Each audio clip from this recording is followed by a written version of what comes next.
Le reste de l'actualité, elle était riche, l'actualité sportive sartoise ce week-end, avec évidemment la 59e édition du Cross International Le Maine Libre à Sarthe. Et un départ, vous allez le voir, extrêmement rapide sur la course des As hommes ce dimanche. Les athlètes africains vont imposer un rythme très élevé. Et on va retrouver un peloton d'une dizaine d'hommes devant, parmi le Français Yann Schrub qui s'accroche. Samuel Kibet assume son rôle de favori.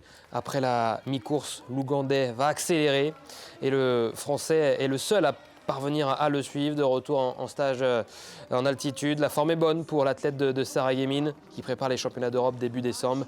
Mais Samuel Kibet va trop vite et s'impose donc devant le Français Yann Schrub.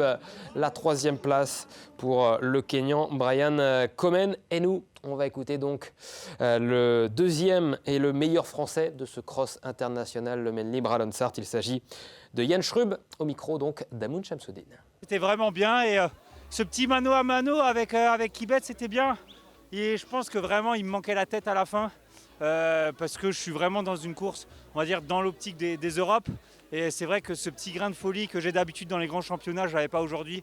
Malheureusement ou heureusement, parce que ce n'est pas vraiment la course où il faut encore être dans son pic de forme.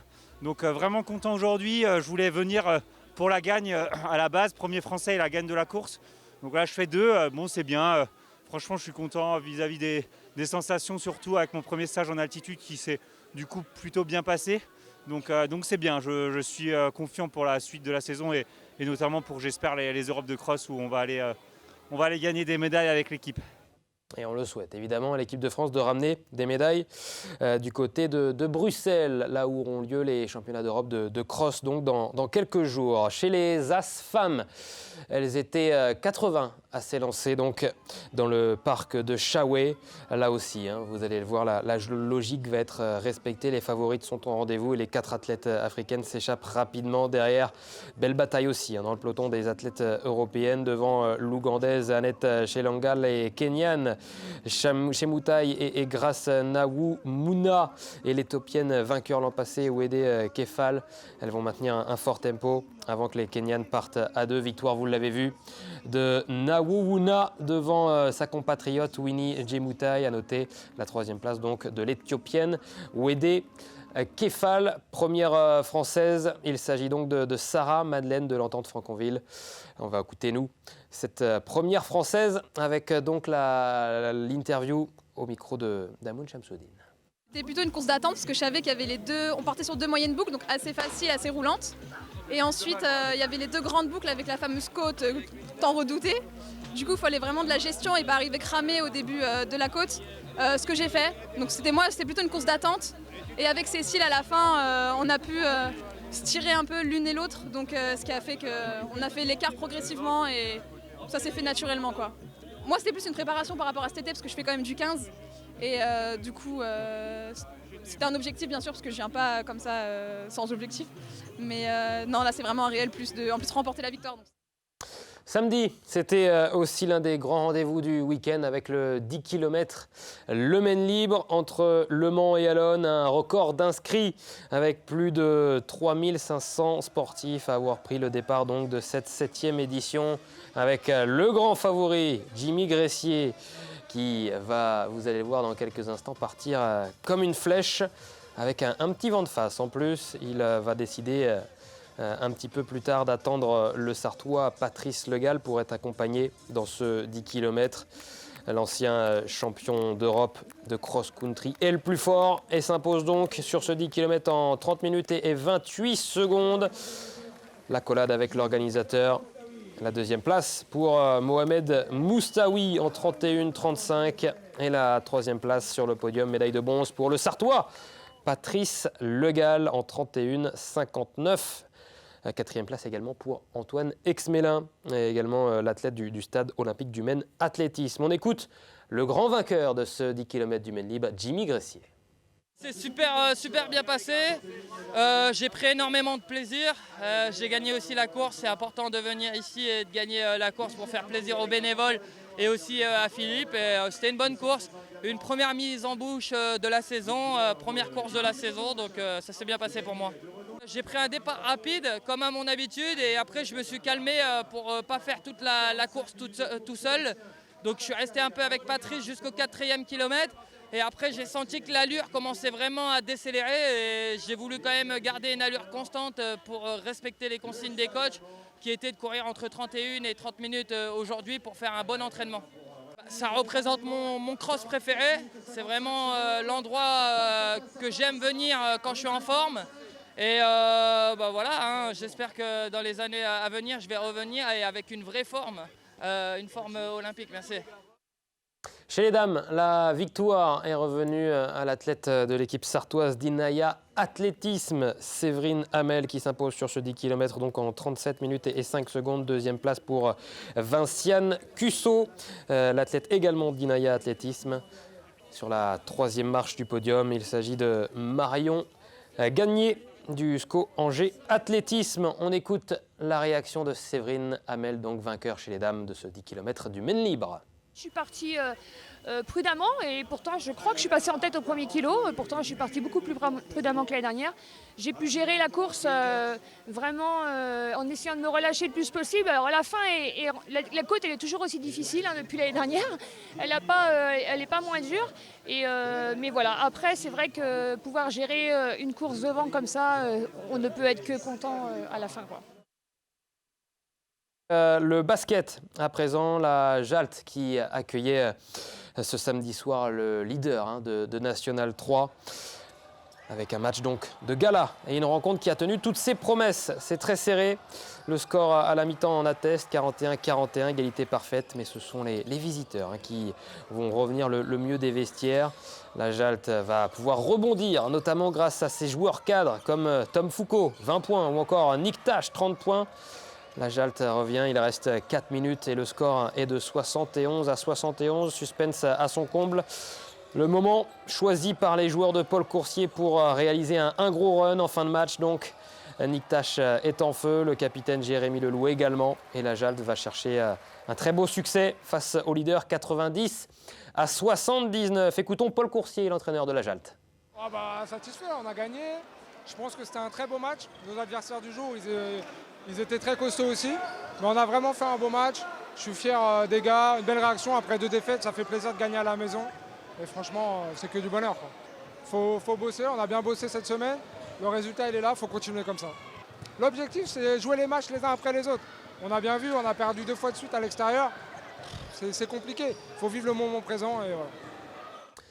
Saint-Pavin, du côté de la Nationale 3 féminine, poursuit sa folle moisson de victoires. 9 matchs et une 8e victoire donc pour les joueuses de Guillaume Lemarié face au Mont-Valérien. Beaucoup plus d'impact physique et d'adversité que face à Biorel le week-end dernier. Mais les Pavinoises maîtrisent le début de ce match.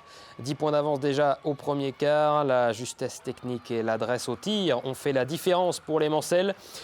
Une deuxième période un petit peu plus compliquée pour Saint-Pavin, mais le match reste sous contrôle.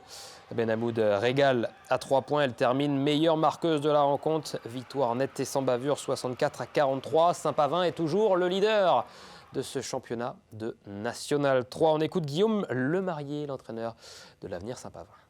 On savait que ce n'était pas un match qui était si facile que ça, malgré ce que le score peut supposer. Et on l'a bien construit sur notre première mi-temps, vraiment.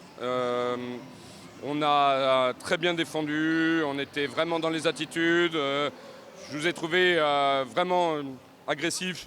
On a maîtrisé le rebond, on a gagné beaucoup de ballons, on a pu se procurer du jeu rapide. Voilà, donc notre première mi-temps, elle est vraiment très bonne. La deuxième est un peu plus compliquée parce que forcément, en face, ça monte au niveau de l'intensité. Mais bon, globalement, on a su contrôler ce match, donc c'est bien. Une de plus, donc c'est bien. En tennis de table, nouvelle rencontre pour les joueuses de Le Mans Sarthe TT à domicile donc et face à Lille Métropole, le leader de ce championnat de Pro B donc avec une victoire encore une fois pour les Sartoises avec Ekaterina Goutseva qui remporte le premier duel, Agnès Lelanic également. Et puis Claire Clavier va perdre la troisième manche derrière. Ekaterina Goutseva va perdre la quatrième. Il y a 2-2, match décisif donc remporté par Agnès Lelanic dans ce dernier duel qui permet donc aux joueuses de Le Mans Sarthe TT de s'imposer 3-2 face à Lille Métropole. De quoi satisfaire évidemment le coach Jérôme Suran qu'on écoute. Il a fallu une incroyable Agnès pour sortir de cette situation. Voilà, on a eu peur mais on était concentrés jusqu'au bout et je pense que c'est ce qui a permis de faire la différence à la fin. Moi, ça me fait très plaisir d'être là, surtout pour moi c'était un match quand même nostalgique, beaucoup d'émotions donc, autour de ce match-là. Donc d'être là au bon moment, alors que toute la saison j'ai un peu galéré. Donc j'avoue que franchement les filles m'ont redonné confiance toutes les 3-4 matchs d'avant. Et donc ça fait super plaisir d'être là au bon moment. Après le tennis de table, du water polo avec le premier match de l'année à domicile pour les Manceaux du club des nageurs du Mans qui avaient évidemment à cœur de réussir leur entrée en lice devant le public venu en nombre du côté des Atlantides. Bon début de match pour les locaux qui vont mener 4-0 après 5 minutes de jeu seulement. Mais Saint-Nazaire est revenu au score. Le score à la mi-temps est de 4-8 et dans les derniers instants, les joueurs ont réussi à revenir à un but, mais s'inclinent malheureusement 10-11 donc contre Saint-Nazaire. Prochain match, ça sera samedi prochain à domicile encore contre Rezé à partir de 19h45. Tout de suite, la carte des sports.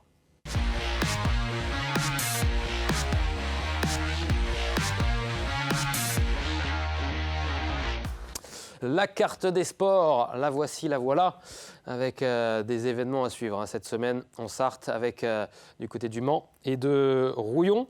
On commence pour mercredi du côté du Mans, du côté du sud du Mans, avec à Antares. Donc, on en parlait il y a quelques instants, cette nouvelle journée de Ligue des Champions pour les joueurs d'Elric Delors, avec donc à partir de 20h30 ce match face à Malaga, l'une des meilleures équipes d'Europe. Malaga qui va donc venir défier les tangos. On espère que les joueurs d'Elric Delors vont pouvoir aller chercher un succès. Ça ne va pas être simple du tout, puisque le favori, évidemment, c'est Malaga. N'hésitez pas à aller encourager les tangos. C'est en semaine. Il y a encore des places. Vendredi, il y a une belle course d'orientation du côté de Rouillon. Une nouvelle édition donc de cette randonnée organisée par le Redox 72 avec cette belle course d'orientation de nuit. C'est toujours sympa. Il y a plusieurs parcours avec le 5 km, le 12 km ou encore le 20 km. N'hésitez pas également encore à prendre vos places pour vendredi. Samedi, il y a du water polo, on vous le disait, avec donc ce deuxième match pour les joueurs manceaux face à Rezé. Coup d'envoi à partir de 19h45. C'est à la piscine des Atlantides. Et puis dimanche, vous avez un stage de self-défense, un stage gratuit et ouvert à toutes et à tous dans le cadre donc de la journée internationale de la lutte contre les violences faites aux femmes. Un stage qui va permettre une approche pratique à travers les bases donc de la self-défense et une approche théorique afin de sensibiliser donc aux violences faites aux femmes. Le but, savoir comment réagir quand nous sommes victimes ou témoins de violences. Ça s'adresse aux hommes, mais également donc aux femmes, avec Leila Horto qui sera présente évidemment aux côtés de nombreuses personnes du Samouraï 2000. Voilà pour la carte des sports. Tout de suite, la troisième partie de 72 Sports. On reçoit Pascal Lemenuet, le président du GDOS Sarthe, le comité départemental olympique de la Sarthe. C'est dans un instant et puis dans quelques instants, restez bien avec nous, on sera également avec Éric Beugnot, figure emblématique du basket sartois. A tout de suite.